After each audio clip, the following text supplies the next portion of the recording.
T20 world cup में team India के league matches का सफर आज खत्म हो गया, जहां भारतीय टीम ने फिर से एक बार शानदार प्रदर्शन करते हुए नीदरलैंड्स को हराया। हालांकि जितने रन इंडिया ने बनाए थे, नीदरलैंड्स भी काफी हद तक वहां तक पहुंचने में सफल रहे, लेकिन अंत में टीम इंडिया जीती मात्र 17 रन के एक छोटे से मार्जिन से। जहां 200 रन का टारगेट लगभग चेज करने के लिए मिला, 194 का टारगेट चेज करने के लिए मिला नीदरलैंड को, उसमें उन्होंने 20 ओवर में 7 विकेट खोकर 176 रन बनाए। तो कहीं ना कहीं तारीफ करनी होगी उनके बल्लेबाजों की भी।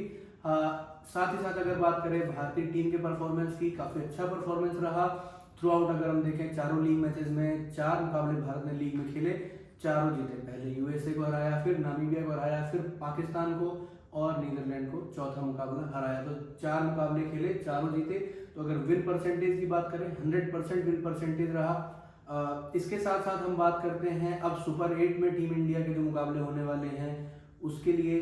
तो आज हमारे साथ as a guest appearance Hemant ji हैं, जो स्पोर्ट प्रेजेंटर रहे हैं एक बढ़िया न्यूज़ चैनल के लिए, और इसके साथ साथ अभी भी अपना यूट्यूब चैनल भी चलाते हैं एज एन स्पोर्ट प्रेजेंटर। तो कहीं ना कहीं काफ़ी अच्छी नॉलेज के साथ ये भी हमसे बात करेंगे कि क्या होने चाहिए भारतीय टीम के आने वाले प्लान। स्वागत है हेमंत जी आपका। Thank you so much. और हेमंत जी से हम कुछ सवाल पूछेंगे। आने वाला जो सुपर 8 का जो ग्रुप शुरू होने वाला है भारतीय टीम का, सुपर 8 में भारतीय टीम के जो मुकाबले होने वाले हैं, तो उसमें हेमंत जी से कुछ सवाल होने वाले हैं। तो तैयार है हेमंत जी आप? हाँ बिल्कुल। सबसे पहला सवाल मेरा आपसे है, लीग मैचेस में टीम इंडिया ने 4 मुकाबले खेले, तो क्या आपको परफॉर्मेंस बेसिस पे देखे तो कैसा लगता है आपको टीम इंडिया का परफॉर्मेंस? जब टूर्नामेंट शुरू हो रहा था उससे पहले एक नाम बहुत हाइप था, और इनफैक्ट वो पाकिस्तान मैच तक बहुत रहा, वो अभिषेक शर्मा थे। उससे पहले जो भी वो T20 क्रिकेट खेल रहे थे उसमें बहुत अच्छा परफॉर्म कर रहे थे, खूब रन आ रहे थे। लेकिन जब बड़ा स्टेज आया, और बड़ा स्टेज में भी 3 मैच खेले शायद उन्होंने, और 3 उनके जीरो हैं। तो सबसे बड़ा अपसेट आपके लिए यही है, क्योंकि हम ये मान के चले थे ईशान किशन आपको बेनिफिट ऑफ डाउट में मिल गए हैं। मतलब ईशान कोई प्लान में नहीं थे, अचानक से उनको आपने सेलेक्ट किया और उनकी वजह से आप इस टूर्नामेंट में कई मैच जीत भी रहे हैं, ओपनिंग अच्छी दे रहे हैं। लेकिन अभिषेक शर्मा सबसे बड़ी मुझे लगता है कि कमी है। दूसरा मुझे लगता है कि रिंकू सिंह का सही उपयोग नहीं हो पा रहा है। उनको किस पोजीशन पर खिलाना है और कैसे यूज करना है, वो अब तक शायद मेरे ख्याल से एक बहुत बड़ी कंफ्यूजन रही है टीम इंडिया में। दूसरा तीसरा सूर्य कुमार यादव का परफॉर्मेंस, मतलब T20 वर्ल्ड कप से पहले वो अच्छा खेल के गए, तो उम्मीद थी अच्छा खेले यूएसए के अगेंस्ट उन्होंने अच्छा परफॉर्म किया, बट अभी भी वो लय नजर नहीं आ रही। मतलब आप कॉन्फिडेंस नहीं दिखा पा रहे हो कि सूर्य कुमार यादव किसी मैच में अगर कुछ मैच फंसा हो वहां से निकाल के ले जाएंगे। पिछला मुकाबला भी स्लो विकेट था पाकिस्तान के अगेंस्ट, हमने देखा, लेकिन वहां पे भी सूर्य कुमार यादव फंस रहे थे। स्लो विकेट पे सिंगल डबल आप इजीली निकाल सकते हो, लेकिन वो स्ट्रगल कर रहे थे।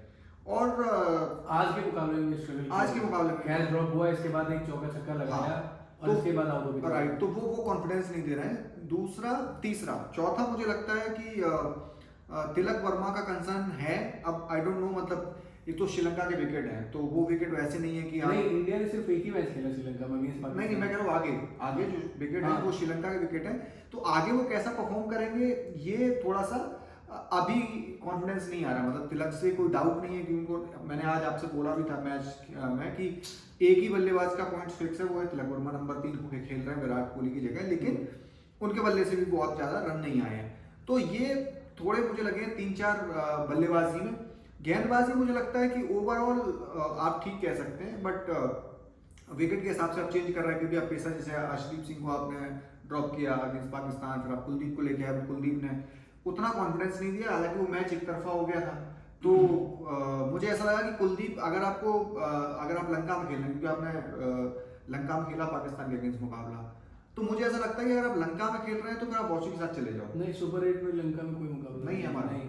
अच्छा। साउथ अफ्रीका के साथ जो है वो अहमदाबाद में है, इसके बाद अगला चेन्नई में है जिम्बाब्वे के अगेंस्ट, और लास्ट जो वेस्ट इंडीज के अगेंस्ट है वो कलकत्ता में। हाँ, तो मेरा कहने का मतलब है कि आपके पास अक्षर हो गए और वरुण हो गए, तो अगर क्वालिटी स्पिनर आपके पास नहीं, अगर आपको स्पिनर ऐसा चाहिए जो आपको विकेट दे दे और रन भी बना दे, तो आई थिंक T20 में कुलदीप से बेहतर वॉशिंगटन सुंदर रहेंगे। आज शायद वो ट्राई करने की कोशिश भी करेगी, यानी बल्लेबाजी आई नहीं उनकी।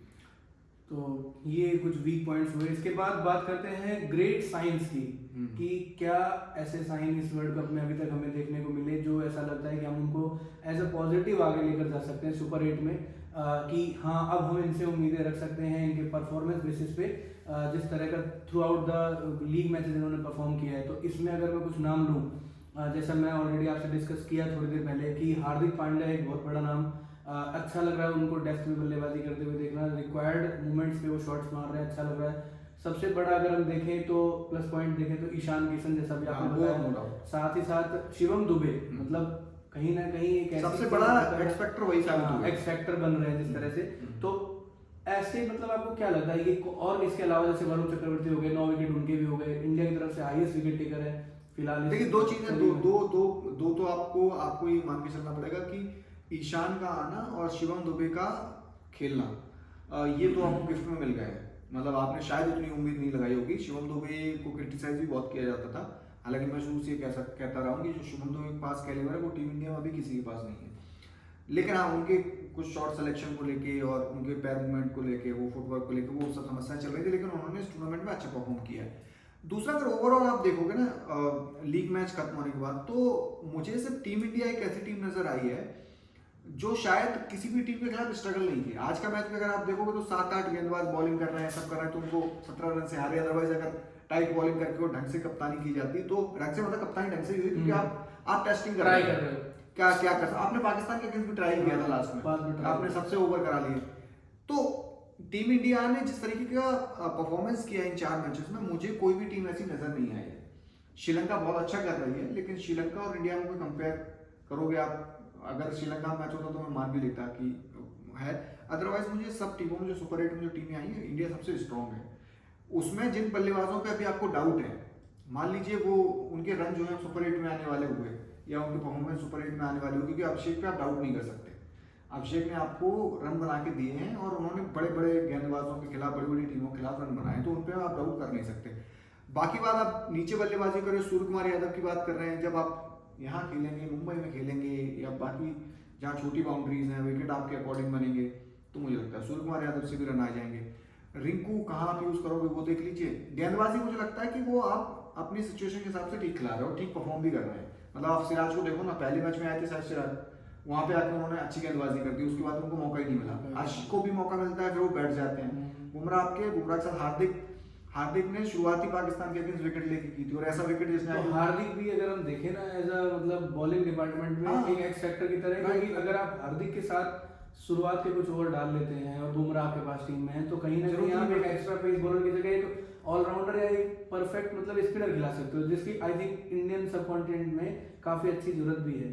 तो ये भी एक बड़ा एक्स फैक्टर है हार्दिक पांड्या। इसके बाद मैं एक चीज और भूल गया था बात करते हुए, जो हम वीक पॉइंट्स की बात कर रहे थे ना, तो मुझे फील्डिंग में थोड़े से आज डाउट थे। आज बड़े आसान से 2 कैच छोड़े गए, और बीच में भी फील्डिंग्स में कुछ लूपहोल्स देखने को मिले हैं। कीपिंग भी मुझे मतलब बहुत अच्छी नहीं बोल सकता हूँ, बट मुझे लगता है कि कीपिंग में भी 1-2 फंबल्स हुए थे ईशान से भी, फिर पाकिस्तान के अगेंस्ट ही शायद हुआ था एक फंबल।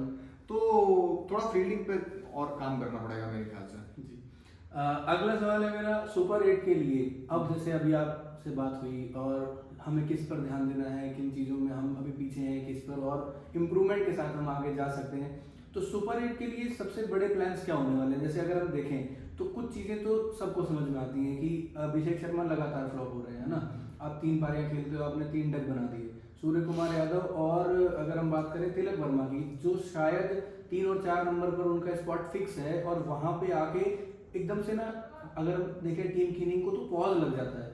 अगर स्ट्राइक रेट के लेवल पे देखें, रन वो भले ही 25-30 हर मैच में बना रहे हैं, लेकिन अगर स्ट्राइक रेट देखें 20-22 से 25, तो कहीं ना कहीं अगर आप किसी बड़ी टीम के खिलाफ फंसे, क्योंकि देखिए सुपर 8 में सबसे बड़ा चैलेंज आपके सामने क्या है, अगर आप जिम्बाब्वे को छोड़ दें, टीम इंडिया बहुत बड़ी टीम है, और ऑस्ट्रेलिया जैसी गलती शायद टीम इंडिया नहीं करेगी, जिम्बाब्वे को हल्के में नहीं लेगी जैसा ऑस्ट्रेलिया लिया। लेकिन इसके साथ अगर हम बात करें साउथ अफ्रीका और वेस्ट इंडीज, जो कि T20 स्पेशलिस्ट हैं, है ना, आप दोनों की टीम के बल्लेबाजों को देख सकते हैं, गेंदबाजों को देख सकते हैं, वहां पे अगर केशव महाराज जैसा कोई स्पिनर हो गया या अकील हुसैन हो गए, वहां पे आपको उन्होंने बांध दिया और वहां पे मिडिल ओवर्स में आपसे रन नहीं बने, तो कहीं ना कहीं टोटल इतना कम रह जाएगा कि वो लोग आसानी से चेज डाउन कर लेंगे। और रोज आप टॉस नहीं जीतने वाले, टॉस जीत के आप पहले बल्लेबाजी या गेंदबाजी नहीं सेलेक्ट करोगे। हो सकता है उस दिन की कंडीशन के हिसाब से वो टॉस जीते और फिर वो अपने हिसाब से सेलेक्ट करे और शायद फैसला उनके पक्ष में चला जाए। तो वहाँ पे इनको क्या और चीज़ों में सुधार करने की जरूरत है, क्या प्लान्स बनाने चाहिए सुपर 8 के मद्देनजर? पहला तो प्लान मतलब इस पूरे टूर्नामेंट में एक चीज समझ में आई है, चाहे वो मैच इंडिया में हुए हो या बाहर हुए हो, कई बार ऐसा हो रहा है कि विकेट 150 का ही है या 170 का भी है। पाकिस्तान ने क्या गलती करी थी अगेंस्ट इंडिया? सारे जो लोग उनको क्रिटिसाइज कर रहे हैं उनका कहना ये था कि पाकिस्तान के बल्लेबाज सिर्फ विकेट पे रोकते वो मैच जीतते। इतना बड़ा कोई वो नहीं था आपके पास, इसको 176 आराम से आप चेजेबल था, आराम से चीज कर, हर आदमी जो आ रहा था वो मारते हुए चला जा रहा था। टीम इंडिया ने पिछले कुछ दिनों में ऐसा ही क्रिकेट खेला है कि कुछ भी हो, हार्दिक पांड्या जैसा पाकिस्तान के अगेंस्ट पहली गेंद उन्होंने उन्होंने ट्राई भी नहीं किया कि विकेट गिर रहा है थोड़ा सा रोकना चाहिए। तो मुझे लगता है कि ये सबसे पहले आपको समझना होगा कि टॉस हारो या जीतो, विकेट कितने का है। मतलब अगर ईशान जाके वहां पर बढ़िया रन बना रहे हैं और बाद में आके जब उन्होंने मैच खत्म हुआ तो उन्होंने बोला कि शुरू के 5-6 ओवर विकेट अच्छा था, उसके बाद में जब हार्दिक और तिलक को समझ आया कि विकेट स्लो है तो वो इरिटेट कर रहे थे बल्लेबाजी करते हुए उस समय जब वो बल्लेबाजी कर रहे थे। लेकिन जब पाकिस्तान बल्लेबाजी करने आया तब हमें समझ आया कि वो बल्लेबाजी बिल्कुल ठीक कर रहे थे। तो कभी कभी ऐसा होता है कि उनको समझ आ गया था कि ये विकेट इतना लंबा नहीं जाने वाला। अगर हम 170 कितने बने, 175 बनाए थे, 6 जो इंडिया पाकिस्तान के मैच का सबसे बड़ा स्कोर हो गया था वैसे। तो पहला तो आपको ये एक क्लियर करना है कि आपके जो 2 ओपनर है वो आपके ताबड़तोड़ बल्लेबाजी करने के लिए जाने जाए, तो उसमें से कोई एक भी चलेगा, आपका पावर प्ले और आपका स्कोर रन रेट सेट हो जाएगा, 6 ओवर में 60-70 रन आराम से हो जाएंगे। उसके बाद में चाहे वो तिलक आ रहे हैं चाहे वो स्काई आ रहे हैं, उन दोनों को एसेस कर लेना है कि भाई ये विकेट कैसा है, कैसा खेल रहा है। अगर तेज खेल रहा है तो फिर आप उसी से बल्लेबाजी करो। मुझे ऐसा लग रहा है तिलक और सूर्या पे थोड़ा सा प्रेशर है, सूर्या से ज्यादा तिलक पे है, क्योंकि उनके बड़े रन तो आ ही नहीं है इस टूर्नामेंट में, तो वो शायद उसको कैलकुलेट करने की कोशिश कर रहे हैं। अदरवाइज मैं देखता था कि तिलक भी चाहे जैसी भी सिचुएशन हो वो आके मार देते थे, बट अभी वो थोड़ा इग्नोर कर रहे हैं उस चीज को। तो उनको ये सोचना पड़ेगा कि जगह तो आपकी पक्की है ना, मतलब अगर गौतम गंभीर की नहीं, आज उन्होंने जब आए अच्छे शॉट्स लगाए शुरू में, सेम ऐसे पिछले मुकाबले में भी हुआ, लेकिन जब वो 10 रन प्लस हो जाते हैं ना, इसके बाद कहीं ना कहीं स्ट्राइक रेट और कुछ बॉल्स फंसने लग गए। अगर 3 डॉट हो गई तो आप इतना रिस्क हो जाते, फिर वो सिंगल लेते, फिर वो इतना रिस्क नहीं लेते कैपिटलाइज करके कि चौके छक्के। मैं वही कह रहा हूँ कि अगर आपको गौतम गंभीर की टीम में आपका जगह फिक्स है, होता नहीं उनकी टीम में, अगर आपकी जगह फिक्स है इसका मतलब ये है कि मैनेजमेंट आप पर भरोसा दिखा रहा है। जैसे अभिषेक है, उसको अभिषेक को पता है कि उसको क्या करना है, मैनेजमेंट ने उसको क्या बोला हुआ है, वो 5 पूरे टूर्नामेंट में रन नहीं बनाएगा तब भी वो ओपनिंग ही करेगा। संजू सैमसन को भी उन्होंने मतलब हद से ज्यादा मौके दिए कि आप प्रूव करो, पूरी सीरीज खिला दी, नहीं खिला पाए तो फिर उनको हटाना पड़ा।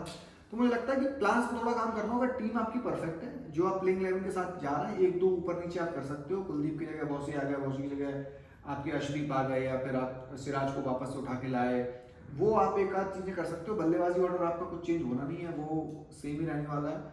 बस एग्जीक्यूशन मुझे लगता है कि उन टीमों के अगेंस्ट बेहतर होना चाहिए। जैसा आपने बोला कि स्पिनर अच्छे हैं, अब बहुत अच्छे स्लोअर गेंद मिलेंगी आपको देखने के लिए, दोनों ही टीमों के पास बहुत अच्छी वैरायटीज के गेंदबाज हैं, तो उनसे आप कैसे कोप अप करोगे इतना ही करना है, बाकी तो ठीक लग रहा है। तो सुपर 8 में कौन सी टीम ऐसा लगता है जो सबसे ज्यादा टक्कर देगी? क्योंकि देखिए तीनों ही मुकाबले बहुत इंपॉर्टेंट है, ठीक है। जिम्बाब्वे को आप थोड़ा सा लाइटली ले सकते हैं, लेकिन इतना लाइटली भी नहीं लेना जितना ऑस्ट्रेलिया ने लिया। लेकिन इसके अलावा अगर हम देखें तो वेस्ट इंडीज भी वो मानता रखती है, साउथ अफ्रीका भी कोशिश करेगी अपना 2024 वर्ल्ड कप जो फाइनल वो हारे उसका बदला लेने की।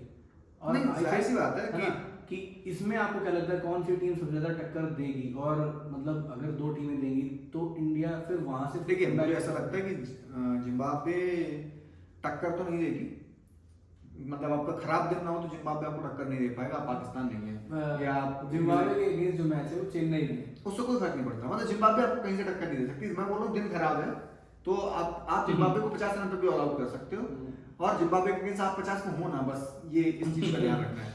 तो जिम्बाब्वे मैं उसको बाहर करता हूँ। मुझे ऐसा लगता है कि सबसे बड़ी प्रॉब्लम वेस्ट इंडीज होगा, क्योंकि वेस्ट इंडीज वालों को ये याद नहीं रखना है कि उनको हराना है, कहाँ बदला लिया था। वो मैदान में जिस दिन आते हैं वो एंजॉय करते हुए आते हैं उस मैच के हिसाब से। साउथ अफ्रीका मतलब 50-50 है। साउथ अफ्रीका मतलब मैं 60 इंडिया को 40 उनको दूंगा, क्योंकि वो एक तो चोकर्स है उनका, वो एक टैग लगा हुआ है। बड़े मुकाबलों में उनके हाथ पैर कांपते हैं, नई टीम है, कुछ पुराने बल्लेबाज मार्करम को छोड़ दें और ऊपर उनके ओपनर को छोड़ दें, तो टीम बैलेंस भी उतना अच्छा नहीं है। बट वेस्ट इंडीज से मुझे ऐसा लगता है कि ज्यादा खतरा है रादर देन साउथ अफ्रीका। तो सबसे बड़ा अगर आप खतरा पूछेंगे तो वो मैं कहूंगा वेस्ट इंडीज। और मैं सिर्फ इंडिया को नहीं कहूंगा, मतलब मुझे जो सेमीफाइनल में खेलते हुए नजर आ रहे हैं, जो फाइनल्स में सबके लिए खतरा होंगे, तो वो सिर्फ इस समय वेस्ट इंडीज है इंडिया के अलावा। और कोई टीम नहीं है। श्रीलंका भी मैं बोल सकता हूँ, बट अभी दूर की बात है। मुझे ऐसा लगता है कि तो वेस्ट इंडीज। फिर ये वर्ल्ड कप 2026 जो है, क्या हम रिटेन करने वाले हैं, भारतीय टीम जीतने वाली है, या मतलब अभी कोई टीम ऐसी निकल के बाहर आ सकती है जो टीम इंडिया को भी टक्कर देगी और ये वर्ल्ड कप हाथ से छीन के ले जाएगी? या T20 में आप कुछ नहीं कह सकते। मतलब मुझे ऐसा लगता है 2024 में आप तो हार गए थे फाइनल, और आप जीत गए। एक ओवर का, एक विकेट का, एक गेंद का गेम होता है, एक शॉट का गेम होता है। तो वहां पे हार्दिक पांड्या आए, वो पूरा मैच ही चला गया। मतलब बिल्कुल ओवर, मतलब रन बॉल बनाने थे, वो नहीं बना पाए वो। तो यहाँ पे भी वही होने वाला है। मतलब आपकी टीम अच्छी है, बट T20 में एक ओवर, एक विकेट, दिन से, मतलब जैसे आप हल्की से, जैसे आज का मैच था, आप सबसे ट्राई कर रहे थे, हो सकता है शिवम दुबे के ओवर में रन भी बन जाते हैं। हाँ। तो T20 में आप कुछ प्रिडिक्ट नहीं कर सकते, बट हाँ अभी के सिनेरियो में टीम इंडिया वर्ल्ड कप उठाने वाली है वापस। बिल्कुल। चलिए, बहुत अच्छे नोट के साथ हम इस शो को खत्म करते हैं, इस वीडियो को खत्म करते हैं। हो सकता है आपके भी कुछ सवाल हो, आपके भी कोई खुद की एक प्रतिक्रिया हो इस बारे में, कमेंट करके बताएं। वीडियो को लाइक करें, शेयर करें, चैनल को सब्सक्राइब करना ना भूलें। धन्यवाद। धन्यवाद जी।